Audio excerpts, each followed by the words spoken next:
see the dongle where it is.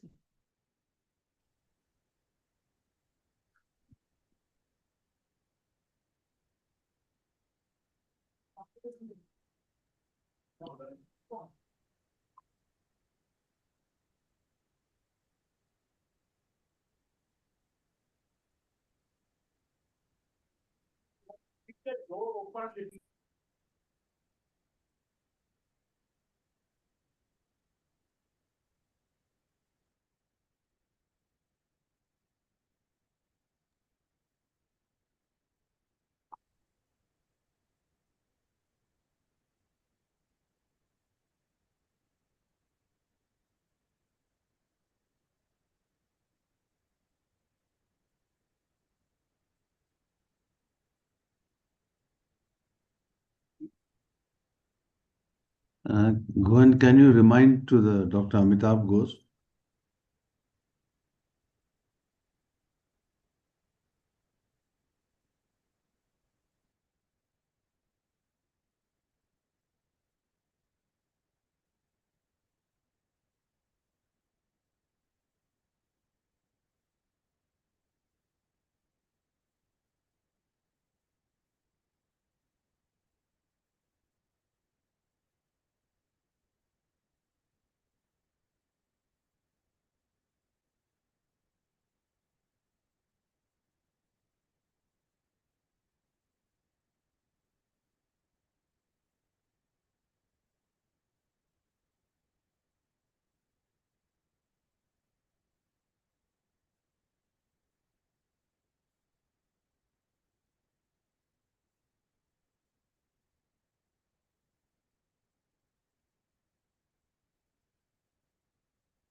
Sir, I've called both and I'm resending the link also, sir.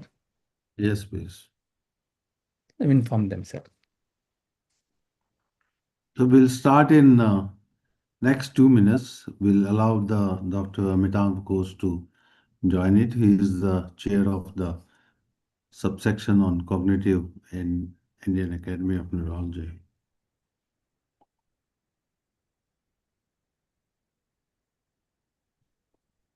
And Ramakant is a convener.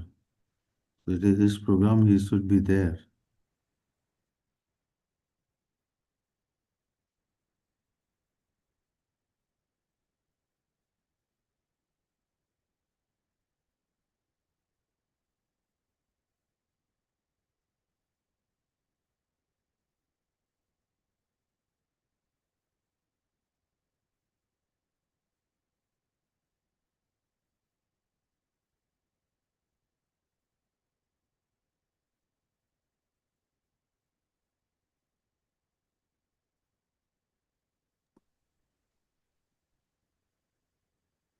Smita ma'am, Amitabh sir is asking for the meeting ID and the password rather than the link. Sir, this is a direct link, so he has to just click the link, no need to add a password. Send him on the WhatsApp.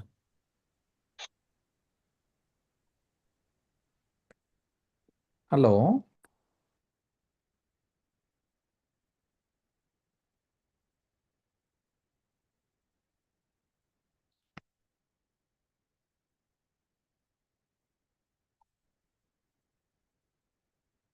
Few more seconds and we'll start. The panelists will join in.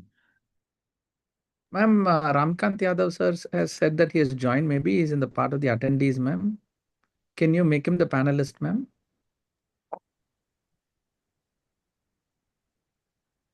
Yeah.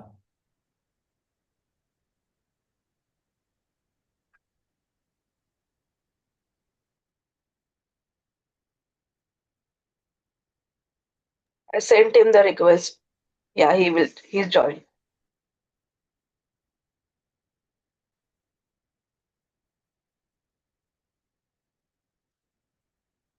So, hello everybody. I welcome you today for the special occasion, and today is the World Alzheimer's Day. You all know that Alzheimer's disease is the most common cause of dementia.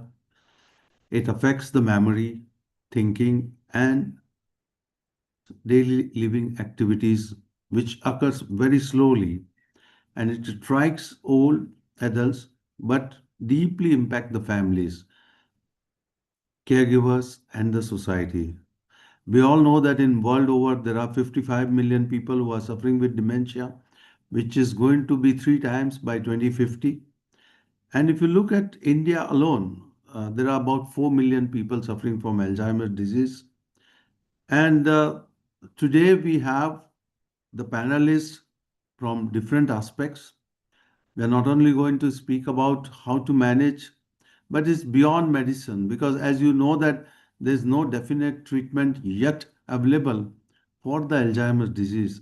And therefore, our panelists, which has got neurologists, neuro rehab specialists, occupational therapists, neuropsychologists, palliative care specialists, and also the social worker who has been working with Dementia Society to give you an overview that when you have such situation with you or your family, how you are going to handle that.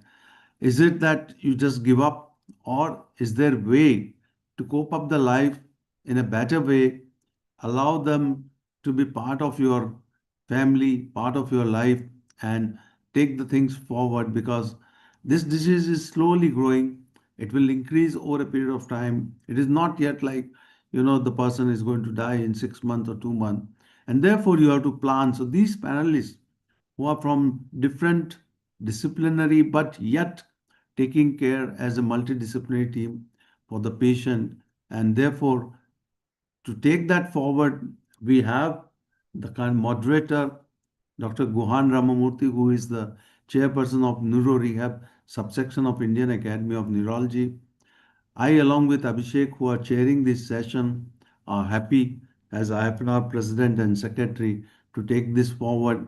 And on behalf of Indian Academy of Neurology, President Dr. Sangeeta Rawat and you, Meenakshi Sundaram, Secretary, I wish all the everybody the best World Alzheimer's Day and hope that we conquer this disease one day with medicine and get the people back to their active brain life. So over to you, Guhan. With this note, I think I'm looking forward to an exciting insight for the people who have in their family about anything about dementia. They would like to know that are they having Alzheimer's, and I'm sure you are going to drill down to these panelists to get the best out of them so that these people who are there get benefited and get the knowledge to cope up with this dreadful disease. Over to you, Guhan.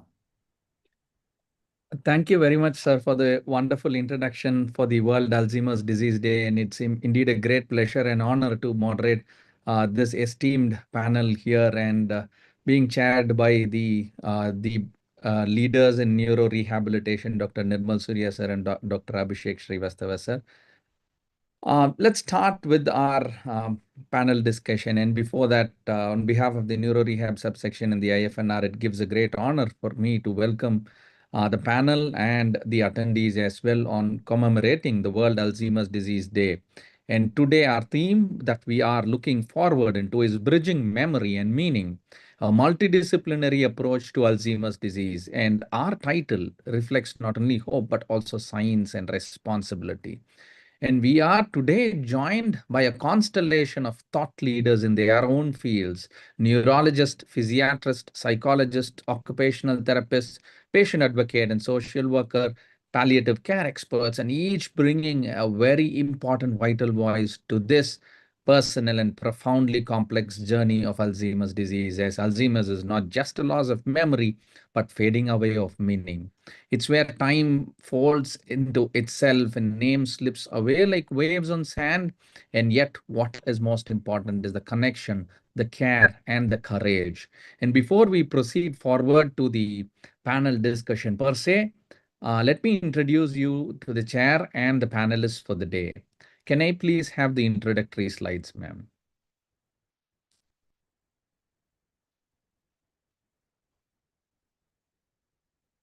Asmita, ma'am?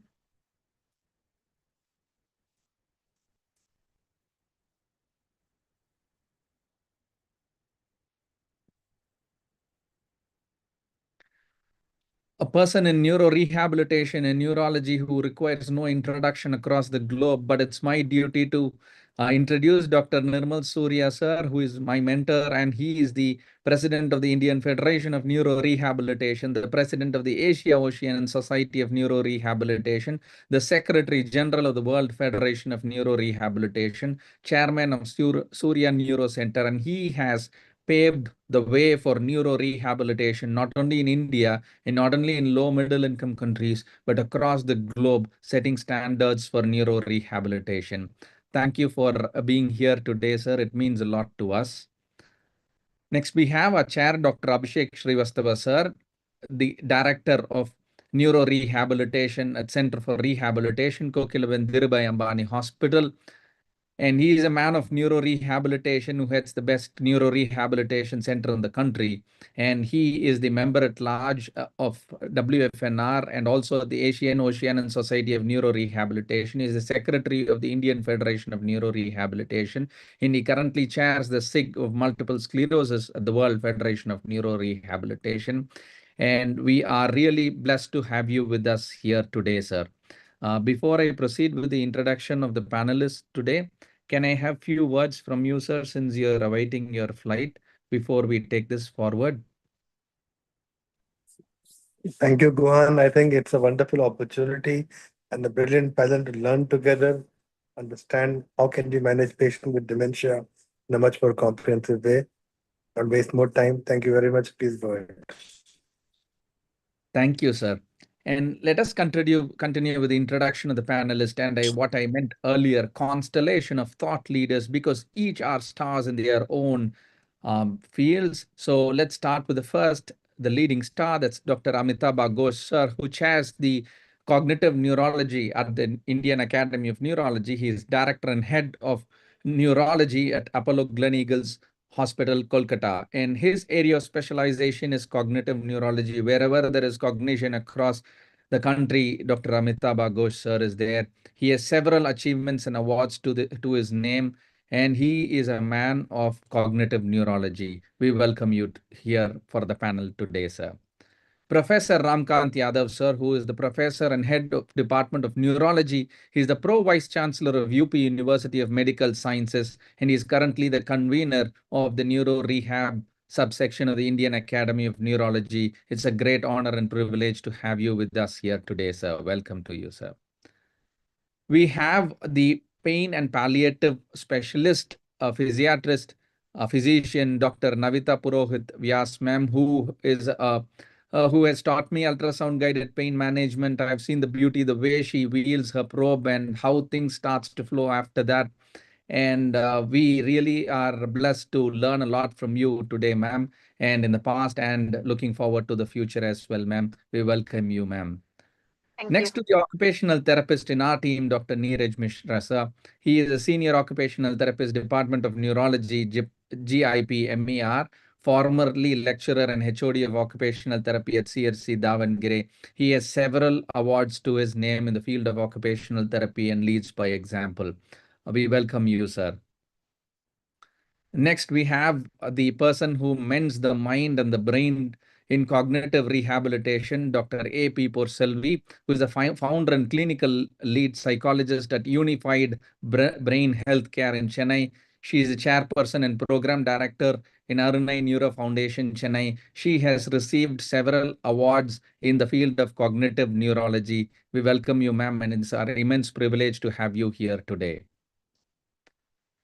Next, we have Dr. Vidya Shenoy, who is a social worker and a strong patient advocate. She is an integrative therapist, aging dementia and care specialist, honorary secretary of the RDC Mumbai chapter, and founder of Smriti Vishwam. And she has several achievements and awards to her name. And going into that will take a lot of time, and that's close to 1 hour. So we welcome you, ma'am. And it's an immense privilege and a great honor to moderate such an esteemed panel. And let's proceed with our panel discussion.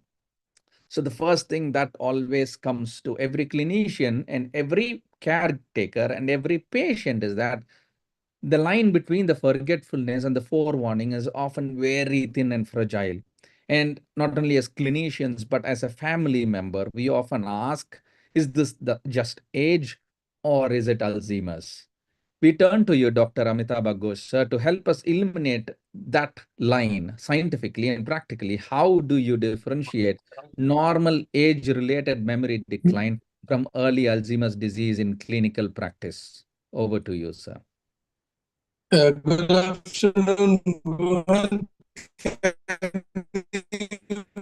First of all, can you hear me? Can you hear me? Sir, your voice is breaking, sir. Okay, 1 second.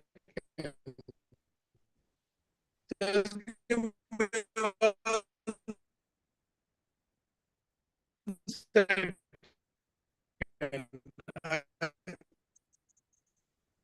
One minute.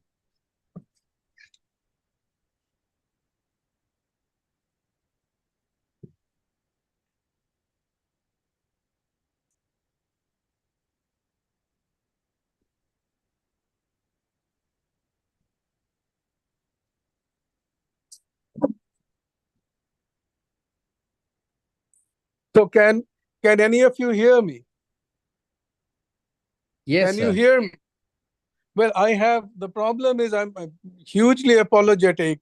I have a power cut here and everything is going haywire. So if you hear me, I'll say in a louder tone.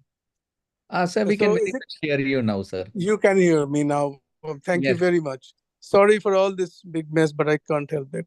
So basically, your question is whether how to differentiate normal aging from pathological cognitive impairments. This is very important because we do tend to forget as we age. Indeed, our peak memory is at 30, and particularly from 50 onwards, there is a progressive but very mild forgetfulness for which generally you do not have any problem with your day-to-day activities. That is very important. So you can carry on with your instrumental and the basic activities of daily living, of course, and even the more complex tasks of living. But you tend to have a bit of a forgetfulness, maybe a bit of a memory problem. Typically, you slow down a bit. You can't take in too many things at the same time. So multitasking can become difficult. So these kind of things, they are normal. So sometimes, occasionally, you forget, what day of the week this is, or if you go to shopping, you forget one thing in the shopping list, you forget one appointment. That is okay, because remember, in aging, the brain, as my skin and my eye and my hair and my bones are shrinking, the brain is also shrinking. The brain's networks are also shrinking. The dendrites are becoming like less dense. So there is normal for age. And indeed, you must have heard of the tau protein. There is a progressive kind of increase in tau protein as we age, and there is a theory that contributes also to the brain kind of slowing down as we age. If it comes to a pathological cognitive impairment, that has to be much more noticeable. So you're doing it pretty frequently. You're forgetting more. You might have some visuospatial problems. You might have some frequent word finding difficulties, some language issues, more and more executive dysfunctions where you have difficulty decision making. And it's becoming noticeable not to you alone, but sometimes even to your family members or your colleagues. As long as you can carry on with your day-to-day activities, you have what we call the mild cognitive impairment probably. And if that is getting functionally impaired, then you have dementia. So few things here and there, little forgetfulness, little difficulty multitasking, little slowing down shouldn't trouble you. Indeed, some things actually improve with age. Language, for example, your vocabulary does not break down with age. Your social cognition, your empathy, they don't break down with age. In fact, they can increase. So there are things that don't break down with age, but they do break down eventually when you have dementia. So I think that covers most of the things I wanted to say. Thank you very much for the wonderful answer, sir. In summary of what sir highlighted, what impairs your ADL and what extends beyond the memory, and especially one that touches the social cognition, emotion, and empathy. Thank you very much, sir. And while memory fades and hope advances, the pharmacopoeia of Alzheimer's has seen strides, stumbles, and steering potentials. Dr. Ramkant Yadav, sir, could you share with us where we stand today, what we have, and what we still yearn for? Could you discuss the pharmacological advancements or the unmet needs in Alzheimer's disease therapy from a neurologist standpoint? Thank you, Dr. Gohan, for inviting me. And thank you, Dr. Nirmal Surya. Good afternoon, sir, because we could not have a talk with you. So, regarding the pharmacotherapy of the Alzheimer's disease, two type of therapies are prevalent here. There are symptomatic treatment and there is disease-modifying therapies are there. Regarding symptomatic treatment, we have cholinesterase inhibitors, and these are used in the early stage of the diseases, and these include donepezil, rivastigmine, and galantamine. So these drugs are temporary, improve the symptoms, but they do not improve the progression of the disease. Disease progresses, but symptomatic temporary improvement occurs in the symptoms by these drugs. Other group of the drugs which are used is NMDA receptor antagonist. These are used in which when the Alzheimer is moderate to severe progression has taken place. They can be used with the cholinesterase inhibitors or alone also. In these, memantine is the drug there. So these two group of the drugs are used in the Alzheimer's disease. They give only symptomatic relief, but they do not halt the progression of the disease. Second group of the drugs which is used is the disease modifying therapies. So these are new therapies. These include anti-amyloid monoclonal antibodies. These are not available in the most of the part of the countries. They are costly also, so they are less used. But if these drugs are used in the early disease of the Alzheimer's, they can slow down the progression of the disease. So in these, there is Licanebo is there, Donanime is there, and these drugs are not available very frequently, and they are too costly also. Thirds are the investigational drugs where trials are going on, anti-tau therapies and other things are there. So in the coming days, we may come to have a drugs which can halt the progression or slow down the progression more frequently, so that the Alzheimer's patient can be benefited. So in nutshell, what I can say, the symptomatic benefit of the current therapy remain modest. None offer robust reversal or long-term stabilization of cognitive functions. So treatment options for the neuropsychiatric symptoms, agitation and psychosis in Alzheimer's are also limited because these are the main symptoms which patient have when the disease is advanced. So we should look after these therapies also, and we should look after these symptoms also. Third is early diagnosis and prevention usually remain the clinical challenge. And because it is a diagnosis of mainly clinician diagnosis, so we should be very vigilant and as early we can diagnose and give the treatment so that the progression and symptoms can be stopped or can be just managed. So one, this is the pharmacological therapy which is available here, and there are future drugs which are in the pipeline which may be coming in the later days.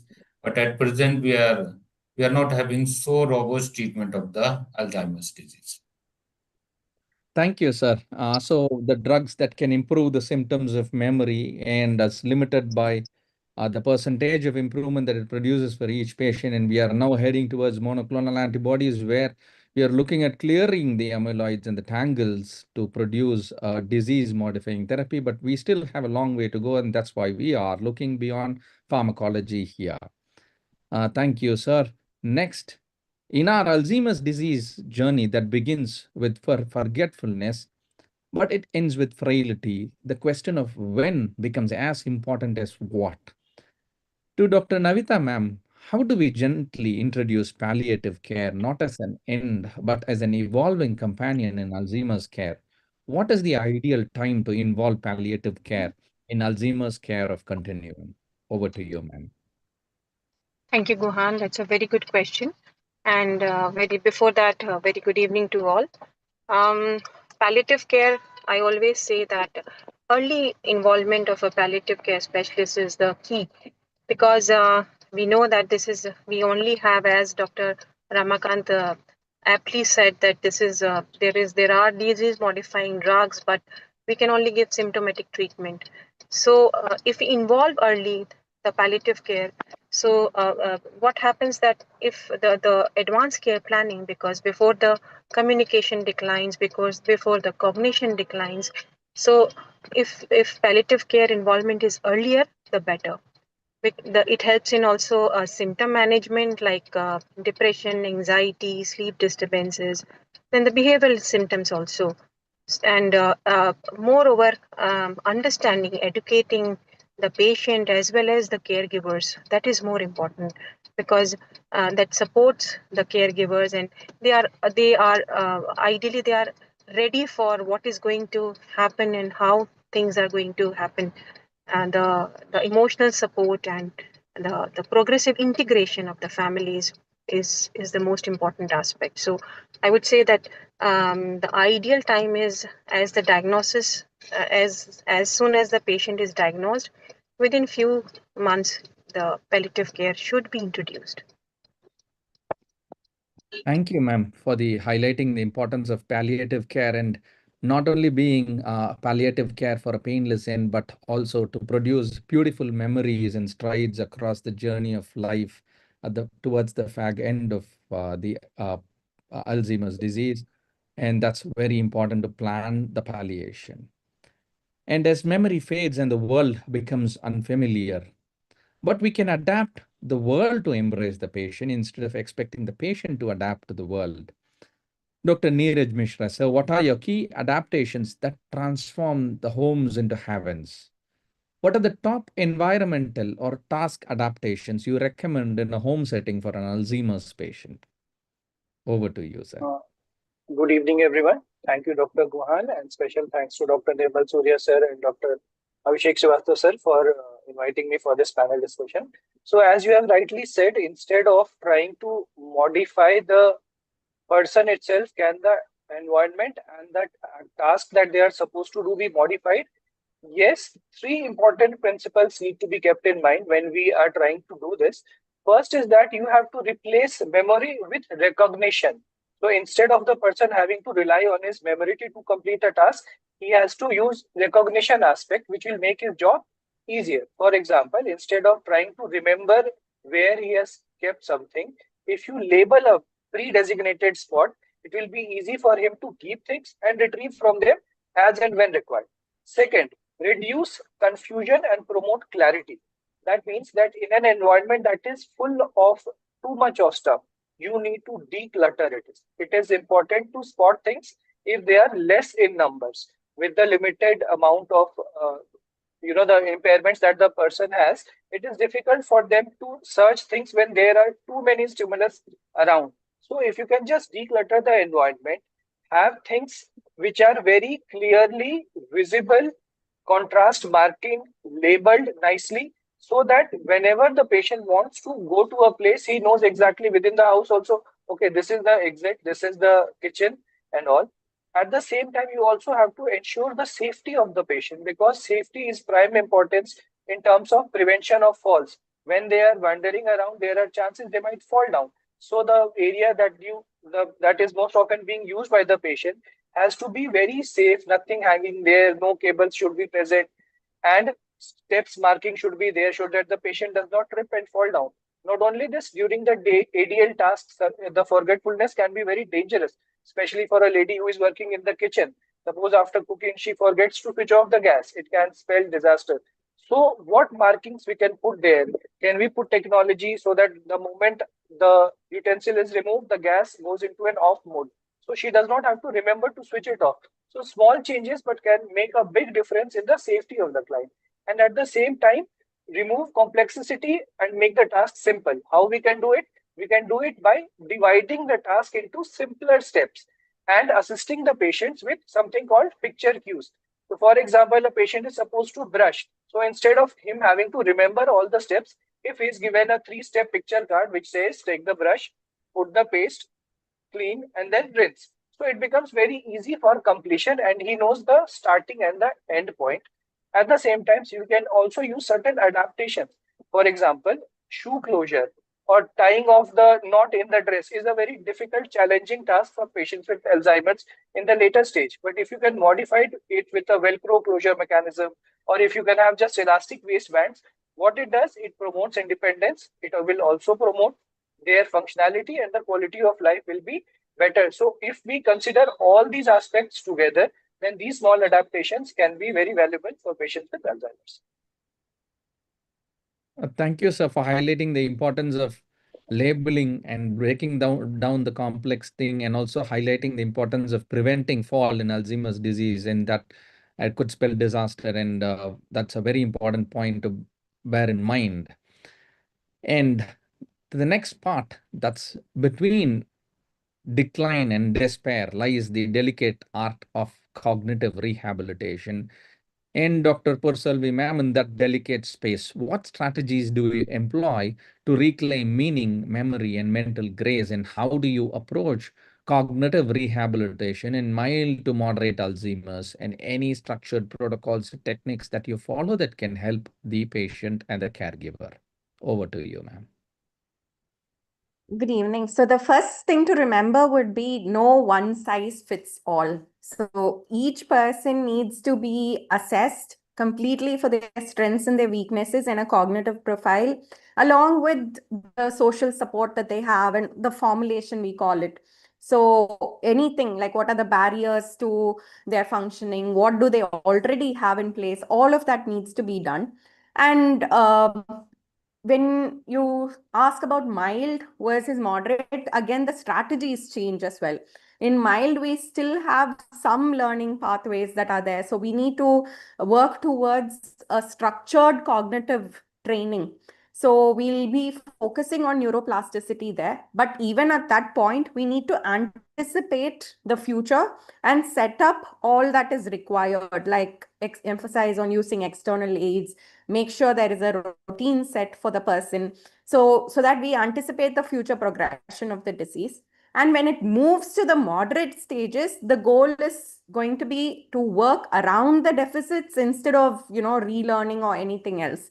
So the goal is going to be focused on what are the preserved cognitive functions, what are the deficits that they have at that point. So it's going to be a mutual training of the patient and the caregiver at this point to make sure they rely only on the preserved skills. And also we focus on simplifying daily tasks, like what do they have to do, what was on their routine, what do they need to do, and modifying the environment, as the occupational therapist said, like, so modifying the environment to reduce their cognitive load. So that needs to be worked on. So depending on the stage of the disease, depending on their strengths and weakness, a unique profile and unique rehabilitation plan has to be made. That's a very important point to highlight, ma'am. Thank you so much for that. One size does not fit all, and the stage, is it mild or is it moderate, has to be taken into account.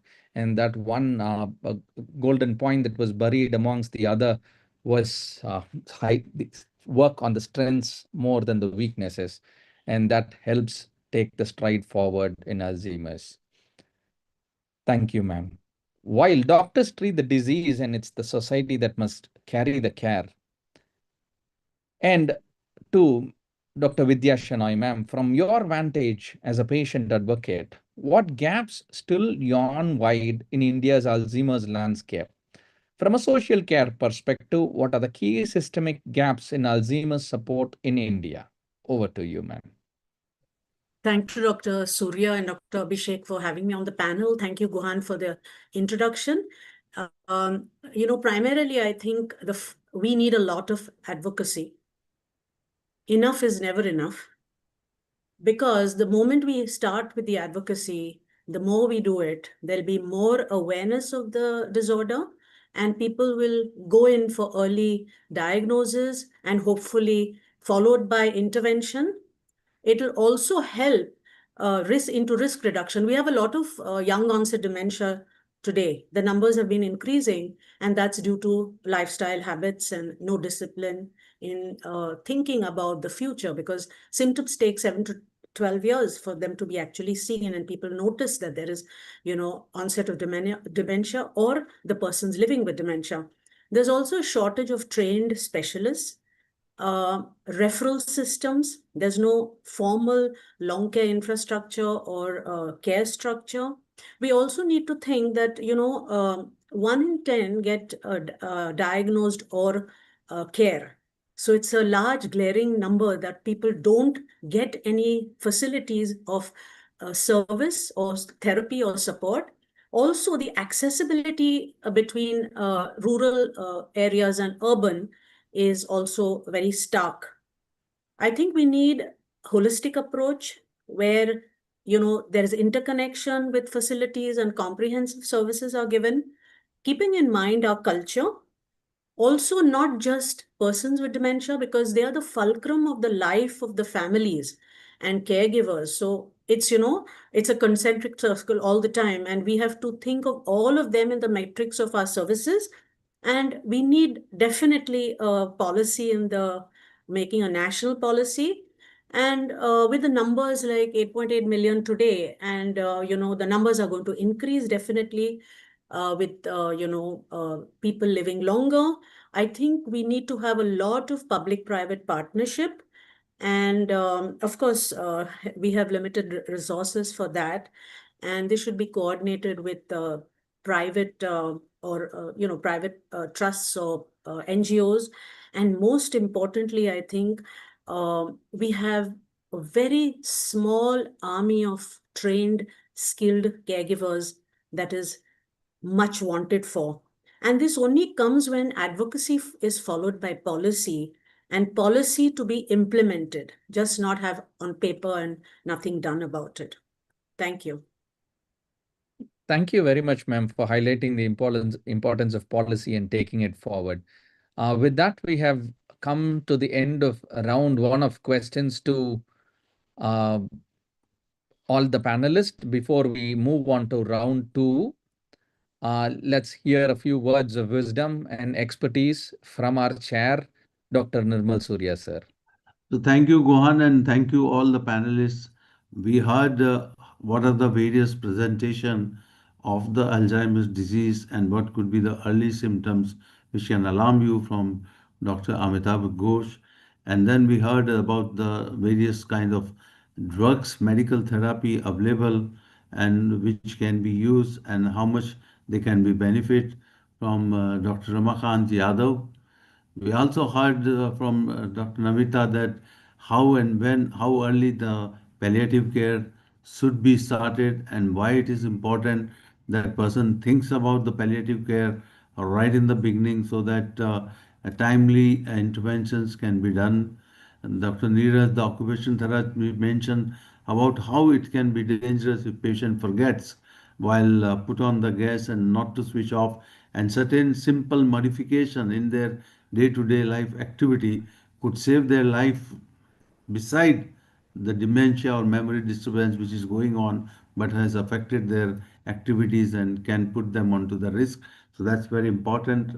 And then Purcell also gave how the cognitive therapy is important. And in early stage, when along with the drug, if the cognitive therapy, the evaluation and therapy is started, it can further slow down the onset of the disease and more ways to learn. And maybe in second phase, you will highlight about various newer apps and programs which can actually be done at home as number of neuropsychologists are very few in this country compared to the number of the patient require cognitive therapy. So home-based digital tele rehabilitation, we would like to know more about it. And then finally, the people who suffer, the caregivers, the family, their voice. Vidya Shenoy could spoke about how it is important that families been involved and how they can reduce the burden of caregiver and the family. So I think the part one has given us about the Alzheimer's disease, and I'm sure second round will bring out few more facts and few more insight how to tackle with the this disease which can affect the memory, a person himself, and also the family. Thank you, Guhan. Over to you. And I welcome Dr. Arvind Sharma, who is the Executive Committee member of Indian Academy of Neurology. And thank you for being supportive to the subsection. He was the one who was the electoral officer, and I'm glad that he is able to see the program right within the first month of the election. Thank you, Arvind. Thank you very much for the kind words and summarizing the whole of the round one in a matter of few seconds. Thank you so much for that, sir. And we also welcome Dr. Arvind Sharma, sir, for the panel discussion. And let's dive a little deeper into the Alzheimer's disease. Guhan, when you are taking the second round, there is a question which is also there from Kalpana. So you could ask one of the neurologist panelists to highlight on that. Yes, so we'll take this question from Dr. Kalpana. Is there a rationale to use ginkgo biloba, it being there even in our national conference stalls? I put forth this question to the neurologists in our panel, Dr. Amitabha Ghosh sir and Dr. Ramkanti Yadav sir. Would you please like to take this question forward? Ginkgo biloba is used by many of the clinicians, but as far as evidence are supporting these drugs are not so good. But it has been used with some reports says that it improves some cognitive decline. But there is no proper evidence or any controlled trial are there to support this. Amitabh may tell something more about it. Thank you, sir. Yes, yeah. Thank you, Dr. Ramakant. And I, at this point of time, I want to thank Dr. Surya for inviting me. I was in a very clumsy state at that time, not getting connected. The current has just come back, so I'll try to reconnect in my computer, the laptop. But anyway, let's carry on now. Yes, I think I agree with you regarding the ginkgo, but I have to say, I have a slightly different take there because of the kind of side drugs in the treatment of Alzheimer's disease for a very long time, and indeed many of the other neurodegenerative diseases. And I am pretty fond of, I am very, very kind of, I nitpick when I treat these patients, and I tend not to give the donepezil, rivastigmine, or any group of drugs like that in patients unless they have mild dementia. So then what do I do in the patients with MCI group or patients who you just come and say, we're getting a bit and we're not finding much. So like that, the subclinical type of patients, I do give them ginkgo. And quite surprisingly, and I'm very happy to say, many of them actually come with very positive response. They do well and their memory has improved. Sometimes they surprise me and I kind of don't believe it.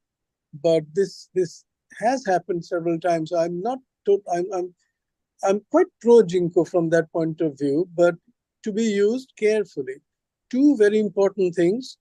Ginkgo is a blood thinner, and please don't use ginkgo if you have other blood thinners or anticoagulants. Very important.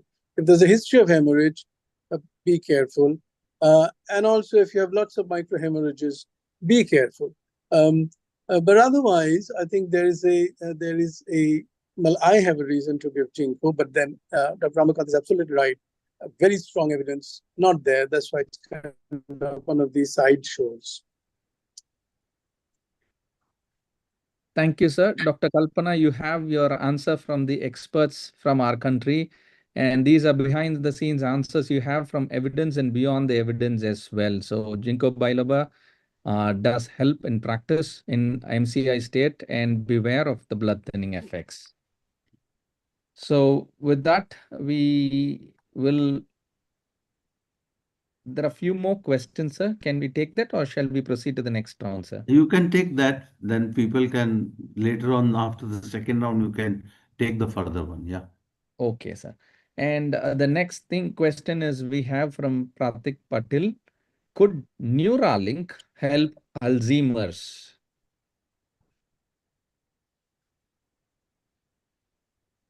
Could Neuralink help Alzheimer's? Now looking into the You brain. should only answer this question because you are doing the neuromodulation. So answer this, please. As of now, the Neuralink that's available, that's version 2, is not yet more for Alzheimer's disease. It's where more of a communication purpose. Neuralink is one that used more for a communication purpose, where it decodes from the brain signal and it is utilized for translating and moving the pointer in the screen. But version 2 is better than version 1. But the current trial that is going on is already on a patient who has only a partial communication defect, not as much as a communication defect as that of that one that was tried in version 1. So we still need more answers and more data to comment on the use of Neuralink in Alzheimer's disease. And definitely with the way that AI and AGI and brain-computer interface is evolving, it might happen even tomorrow. We'll wait and watch. And what is the role of lion mane? I think we need more clarity on that question. We will wait for the clarity in that particular question from Goldie Aurora. Meanwhile, we'll proceed further to the second round and let's get to learn more from our experts. And let us dive deeper. We have seen all the tablets, the medications. We have seen how we rehabilitate them and how we palliate them over the course. And the memory care does not end at the prescription pad, and especially in our country, where a long walk from the clinic leads to a village, a caregiver, and a crisis waiting quietly. Dr. Amitabh Ghosh, sir, what practical strategies do you use to ensure continuity of care for Alzheimer's patients beyond the clinic, especially in resource limited or rural settings? Can you shed light on neurology and neurorehabilitation as well in this perspective, sir? Over to you, sir. Yes, thank you very much. So you have actually answered the question. So that is one thing which we are trying to use, but not in numbers that we should. But teleneurology, there are two answers. The one is, first of all, the difficulty. It's difficult to get that continuity of care in many patients living in rural settings who cannot come to you. And you have to largely depend on the caregivers, telling them what to do and teaching them what to do and so on and so forth. But frequently, you really don't know what the setting is in their home. I mean, there might be people, who are busy doing their work, working in office, going kind of miles away somewhere. And so it is very difficult. And I have seen patients with very difficult to tackle Lewy body dementias, for example, who just couldn't manage because they didn't find the time to adjust to this person's behaviors and things like that. And that is very common in cities as well as in rural areas. So the best way is to keep a direct link. This mobile helps. The WhatsApp helps. You can be beside them if required. That is the smallest and the best type of teleneurology that we can do. And that is what I use a lot, and I'm sure others use a lot too. There are 3 or 4 things you can do very quickly there. You can, you deal with the drug side effects, you deal with the behavioral issues, and you can, suggest what to do for the patient, or get in touch with the local doctor. So this person goes to the local doctor, hands over the phone, and I speak to the local doctor and say, can you do this for this patient? So that, I think, has come a huge way. Teleneurology is sitting on the desk and looking at kind of telemedicine it's kind of now in my hand. I think that is the biggest thing we have done. But I still encourage people to come to follow up, uh, to to to evaluate them from time to time, and make sure that they're doing the basic things all the time. Getting the blood sugar, getting the blood pressure checked, and things like that, which is extremely important as we are learning more and more in control of Alzheimer's disease. It's hugely important, and maybe we'll have chance to discuss that soon. So I think that is a nutshell, I would like to say. But it's very difficult in India and rural setting, but I think we need to use the mobile and the WhatsApp much more. Thank you very much, sir. Can we also have a few words from the expert in teleneuro rehabilitation, Dr. Nirmal Surya, sir? I think today's world and the kind of population India has and the number of people suffering from the disease and the number of experts, very few in each and every field. I think teleneuro rehabilitation along with the family-based rehabilitation is the key. We are able to produce the low-cost apps and they can be supervised easily through the tele-rehabilitation by the expert. In fact, IFNR along with the Manstik and IIT Kanpur has been able to develop the app for the dementia where it helps in diagnosing, evaluating, and then providing the test to evaluate what stage dementia is and to give the programming to improve the brain function. So I think these sort of activities are definitely going to be the future. We need to get them standardized and this would be easy to use by the patient and caregiver. So we need to assure that these kind of activities which can use at large scale with low cost could be the future for rehabilitation in this patient. But family and tele-rehab is the future for low-cost rehabilitation, not only in dementia, but in all form of neurorehabilitation. And I strongly advocate country like India and other developing country should take maximum benefit. And we all rehab specialists should get used to this to provide best possible platform and low-cost therapy to our patients. Thank you. Thank you very much, sir. Just this platform here exemplifies how tele has evolved. 10 years before, if you were to hear to the words of wisdom of Dr. Nirmal Surya sir and Dr. Amitabh Ghosh sir, it would be you'll have to line up and wait for several months. And here we have this tele platform sharing their views and expertise, and that has benefited so many of the people here. And that's how this tele can be extrapolated for patients, and the continuum of care can be established in a nutshell from the experts. And next to Dr. Ramkant Yadav, sir, caregiving in Alzheimer's it's a lifelong evolving relationship. And as disease deepens, so does the emotional wounds of those caregivers. How do you approach caregiver counseling during the early versus late stages of the disease, sir? Over to you, sir. As we all know, in every neurodegenerative disease, the role of caregiver is very important. Caregiver take care of the patient and he look after every stage of the patient while the disease is progressing, and the challenges also changes with the advancements of the disease. So when the disease is in early phase, the main thing is the education of the caregiver, emotional support to be given to the caregiver as well as patient, because he is in the early stage, he can understand the things, and the future planning of the management should also be told to the caregiver.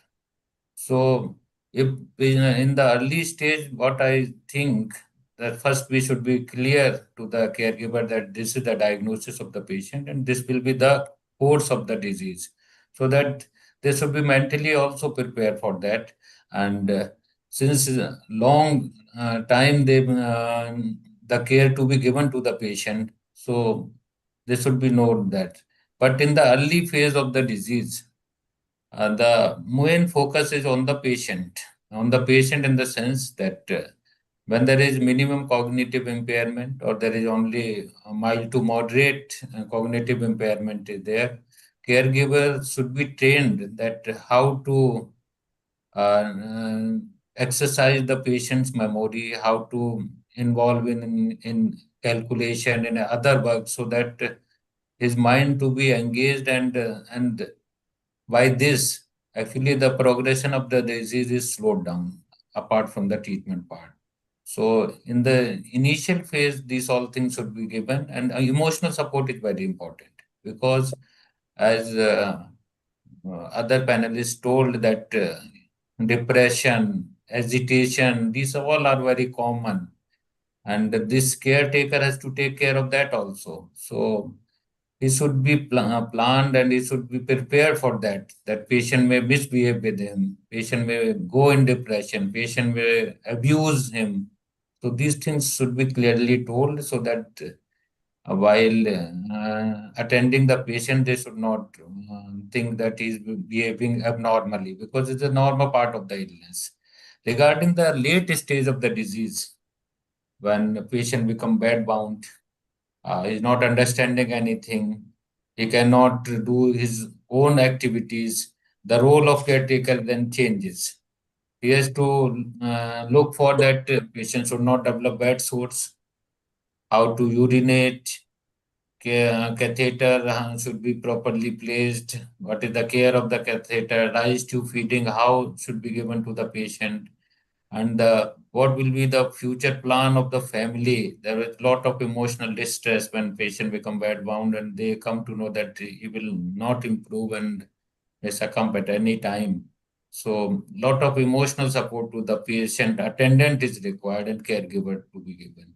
So from the very early stage of the this dementia patient to the late stage, the role of the caregiver and the duties of the caregiver also changes, and he should be told every thing about the disease and the fate of the disease also, so that he may be prepared, and he should tell other family members also that what is the fate of the disease, and they should also be prepared.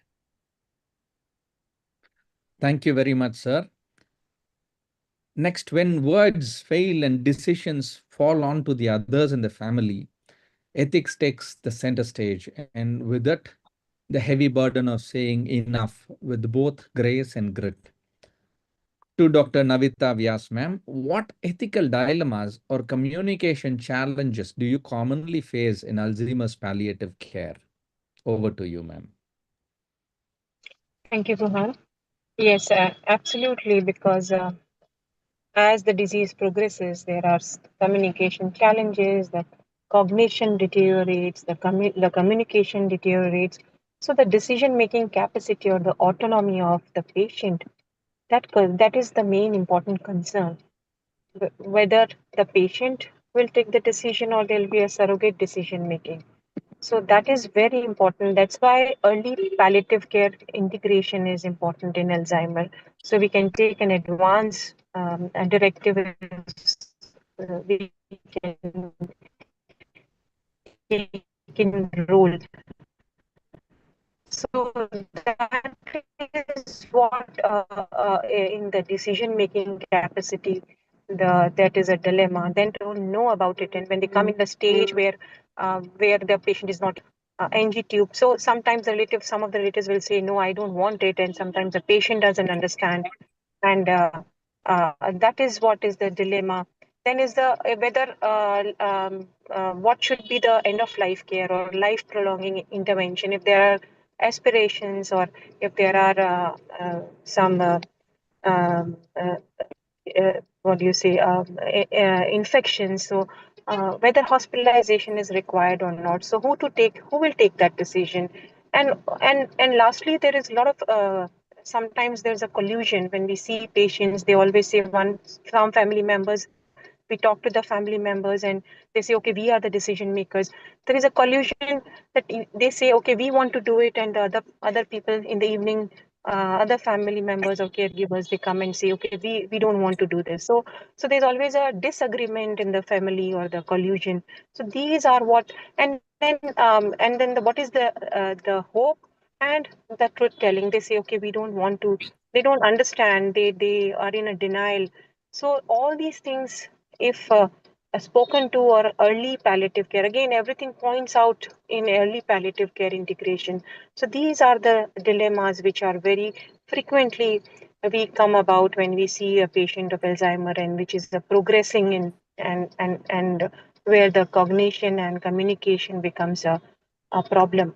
So these things, they become, that's the main important thing which should be taken care of. Thank you, ma'am. Next is the restlessness of Alzheimer's. That is more than the confusion. It is the body seeking control over a mind that is slipping away. And can a routine and a rhythm calm this chaos? To Dr. Neeraj Mishra, sir, could you share your approach to managing wandering or agitation through occupational therapy? Over to you, sir. Yes, sir. So it is very common to notice that patients with Alzheimer's have many episodes of agitation and wandering also. First thing is we have to assess why this is happening, and we have to try and find the pattern also. Many times, if you assess properly, you will be able to find a pattern of the behavior, in the sense that this could happen mostly at a certain time of the day, or it could be triggered by if the patient is having some pain, or if he wants to use the toilet and he is not confused where to go for food. Or it can also happen because of some underlying health conditions that the patient is suffering for, but the caregivers are not yet aware. He might be having some urinary tract infection or some constipation. He is not able to tell you, but then it manifests in the form of agitation. So for all such instances, first thing is try to observe the symptoms and try to find a reason or a pattern. The better you find the reason and the pattern, the better you'll be able to manage it. Second, once you have found out the triggers that are causing this, for example, there was lots of sound coming from somewhere which was irritating the patient. So if this can be reduced, the episode of agitation can directly be reduced. Second, use calming strategy. There is a concept of snooze-lane room.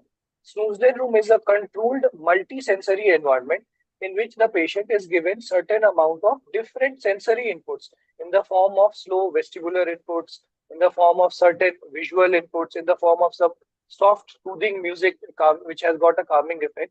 So research evidence says that the snooze-lane room multisensory interventions have found to reduce this aspect of agitated behavior also. Also, at the same time, you have to, if you actually find the patient wandering, then what to do? First thing is stay calm. Don't start shouting at the patient or correcting him then and there. Secondly, they use a sensory calming strategy, as I told you, just a simple stroke of the hand, just a simple slow tapping on the shoulders gives a calming effect that, okay, someone is there along with me. Second, ensure the safety. Suppose the patient has gone at the roadside. If you rush to stop him, he might get confused and he might jump over on the street. So be very calm and just first pull him to safety before you try anything else. Also, you can, these days technology has come a long way. So to prevent episodes of wandering, you can have door alarms or motion detectors or GPS tracking devices. What these does, that there is a defined periphery in which the patient can work or access. The moment they go across it, the caregivers are alerted, and then they can get go to the patient and they can take him back to safety and do the further management. That's all. Thank you, sir. Next, over to the progressive tides of Alzheimer's. Should we teach the mind to remember or teach the family to adapt? What matters more? Is it memorizing or managing? My question to Dr. Porselvi, ma'am, what is your view on memory training versus compensatory strategies in progressive stages? Though I agree that one size does not fit all, is there any blanket strategy that you would provide as a tip and trick for the cognitive part in Alzheimer's disease? Over to you, ma'am. the memory training in progressive stages is something that I wouldn't look at, because by then brain's ability for new learning is compromised to a level. So, but then I'm talking about more advanced stages. It's not in the milder stages. So the milder, we still push for the neuroplasticity, and as it gets more and more advanced, we need to focus more on compensation strategies, routines, external aids, and we have to tap into the procedural memory and the emotional memory, which are usually more longer lasting in Alzheimer's disease. So we focus more on that. So by procedural memory, we talk about doing things with them, doing things that they already know to do or enjoy doing. So the emotional component comes in there. So that so which is why in the milder stages we focus more on routine building, anticipating the future, and then we come to the compensatory stages where we are working on the implicit knowledge, working with the patient there. And we focus on environmental modification. So mainly focusing that it should not require new learning there. So for example, say they need to take their medications, then we have to set up the environment of having like a brightly colored pill box, which is labeled, which is something that they have been doing for a considerable amount of time, even before the progressive stages. So that sets up, which is why we talk about early intervention. Early detection and early intervention is something that we have to work towards. Thank you, ma'am. Next, Alzheimer's is not just forgotten by the brain, but often by the system. And so advocacy must not whisper, it must roar across villages, clinics, and all the way to the parliament. My question to Vidya Shenoy, ma'am, how can advocacy change the stigma surrounding the Alzheimer's in rural and urban communities? Over to you, ma'am. Thank you, Gohan. I think, we have a lot of inertia when it comes to certain disorders or diseases. Like in the past, we had things like cancer or AIDS or heart issues. People would hush and say that so-and-so has got this disease.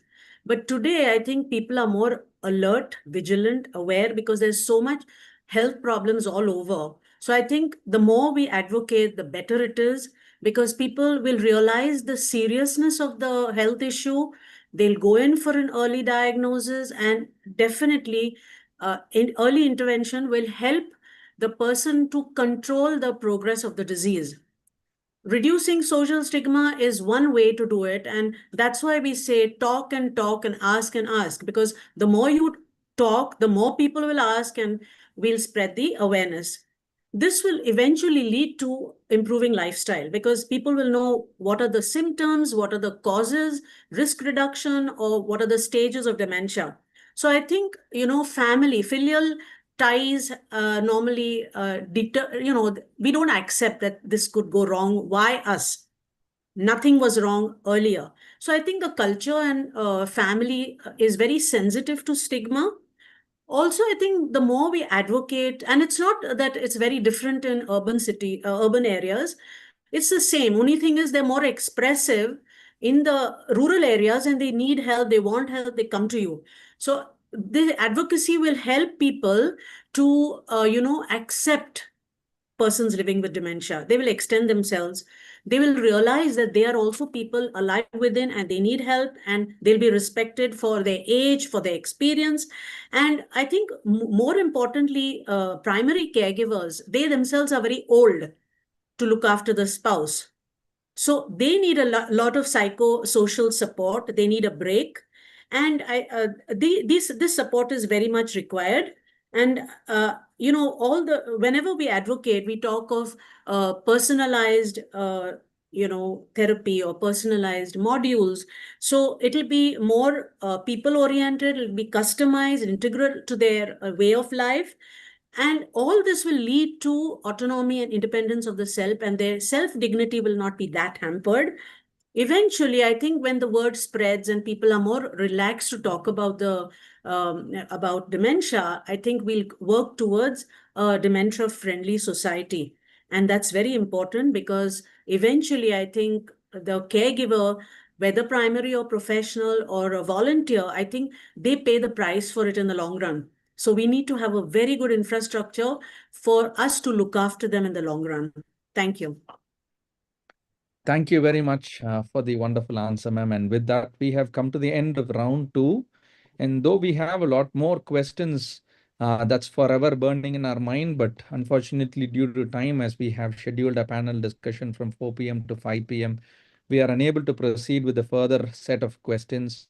And before we wind up, and it would be a privilege to hear the words of wisdom for the session for the round 2 and closing points from Dr. Nirmal Surya sir, a chair of the session.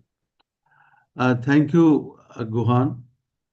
I think today the panel has brought down the different aspects of the Alzheimer disease and how to care. Every patient, when they come with the relative, their first point always remain is how we can cure this. And most of our neurologists who are treating the Alzheimer's disease and other dementia, they realize then they explain to the patient that, look, this is a disease of the brain which is degenerative and it is going to be progressive. And many times the relatives cannot accept that and they keep on hunting one doctor to another doctors to try and see if something can help them. The beyond medicine, as we know that there are not many medicine which can grow the brain, I'm sure in the future there may be something new coming. We discuss about some of the neuromodulation therapy, and I'm sure this could be a reality in next 10 years or so. But what this panel has brought you is that though this is a dreadful disease, though this is a disease which is progressing, one can still cope with it with dignity. There are early things to be diagnosed. There are early signs to be picked up so that early therapy can be started and they can delay the progress of disease. And even when the disease has been progressive, as Vidya has pointed out, what are the points relatives, the caregiver, and the patient looked at? And if we really look at them, we may not be able to cure the disease, but we may be able to reduce the burden on the family. And that is what is really needed in many of these patients rather than the medicine or talking. So I believe that Alzheimer's disease is something which will increase over a period of time as the longevity will increase. And we need to be prepared, one, to ourselves to diagnose at early stage, two, to initiate the therapy from the multidisciplinary team at that point of time. Three, look at how to cope up with the disability through the palliative care, through the occupational therapy, through the medicine and other to help them as much as possible and look for the future cure either through the genetic or through the neuromodulation. With that note, I thank you everyone and thank you especially to Guan and all panelists for really sticking to the time and giving out the best possible answers and solution in a very short period of time. Thank you. Thank you. Over to you, Guan.